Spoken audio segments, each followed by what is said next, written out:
Yan. Hindi na talaga gagana to dahil wala nang laman. Ito ang gagawin natin mga kamaster.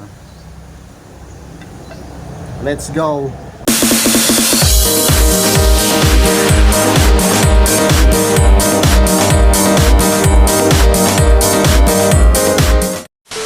So yun mga kamaster, meron na naman tayong panibagong ginagawa ngayon. Chevrolet Trailblazer.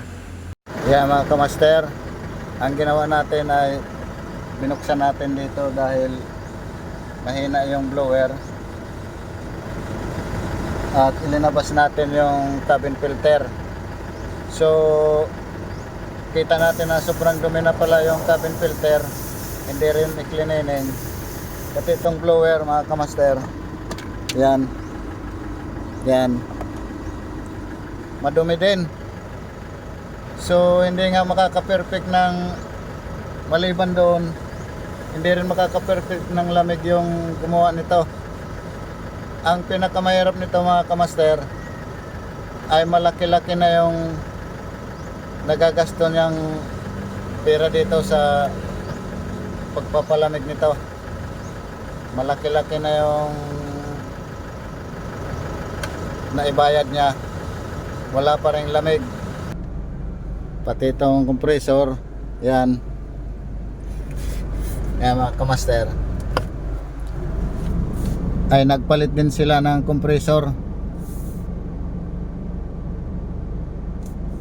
Yun lang ang mahirap, ay hindi napalamig. Okay lang magpalit ng kung ano-ano, ang importante mapalamig yung unit. So ngayon palalamigin pa rin natin to mga kamaster.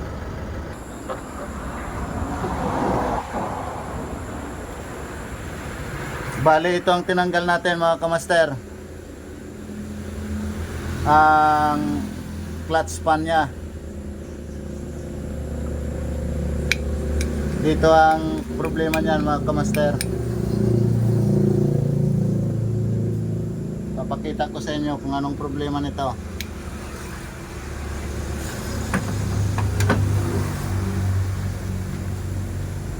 So ang nangyari dito mga kamaster, bali mahina na siya umikot. Yan mga kamaster, wala nang laman. Kaya hindi nagagana yan dahil wala nang laman na silicone oil.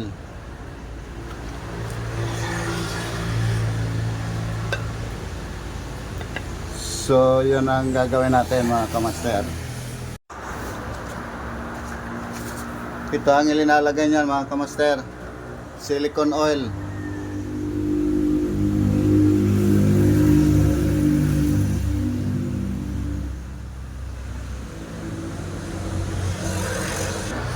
So yan mga kamaster, dahil nalagyan na natin ng silicone oil, yan, ganito karami yung ilinagay natin.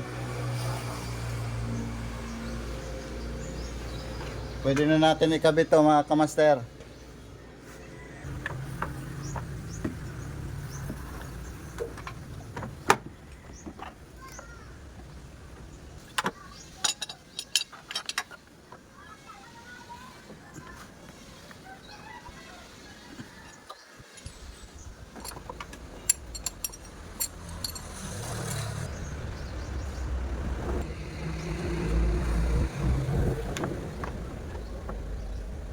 So ayan mga kamaster, dahil nalagyan na natin ng silicone oil, ay sinubukan na natin paandarin yung makina para malaman natin kung anong resulta ng ginawa natin. Let's go! Ayan. Ito banda. Ayan. Malakas na mga kamaster. Para makita nyo na malakas, yan, idle pa lang yan ha, naka-idle pa lang yan mga kamaster, hindi pa hinihirit yung makina, idle pa lang yan. Kaya ka makaka-perfect ng lamig ng aircon pag sira yan.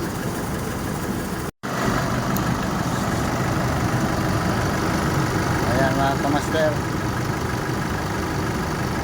nag-automatic na yung compressor, yon. So ibig sabihin malamig na yan sa loob.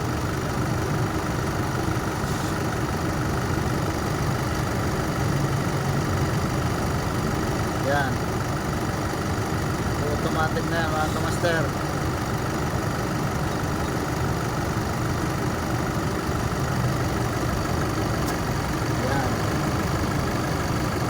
So, ibig sabihin, malamig na yan sa loob mga kamaster.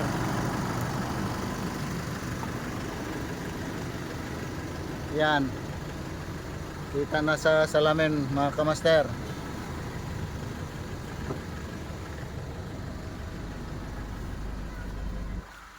Super lamig na sa loob. So yan kamaster, super lamig na dito sa loob. Kaya kung mahilig ka sa ganitong content, please subscribe, follow, like, and share. Thank you for watching.